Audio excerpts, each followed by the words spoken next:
Asubuhi moja mlango uligongwa. Mwanamke akaufungua mlango na kumwona mwanaume amesimama mlangoni na kumuuliza, "Samahani dada yangu, wewe unazo sehemu za siri?" Mwanamke kusikia swali hilo la kishenzi akaubamiza mlango na kurudi ndani. "Usisahau jina langu naitwa Makaveli." Basi siku hiyo ikapita. Siku ya pili tena mlango ukagongwa. Yule bwana amesimama mlangoni na kumuuliza, "Samahani dada yangu, wewe unazo sehemu za siri?" Mwanamke akaubamiza tena mlango na kurudi ndani.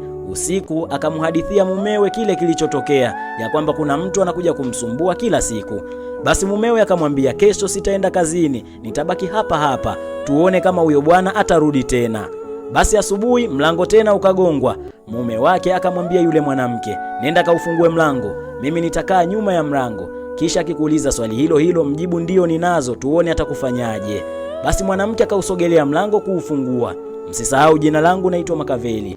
Basi akamwona mwanaume yule na mwanaume akauliza swali lile lile, "Samahani dada yangu, wewe unazo sehemu za siri?" Mwanamke akamjibu, "Ndio ninazo." Basi mwanaume akamwambia, "Nilitaka kujua tu ili umwambie mumeo awe anazitumia za kwako na asije kuzitumia za mke wangu. Kwa heri, mimi ninakwenda." Wewe ndo ungekuwa mwanaume ungefanyaje?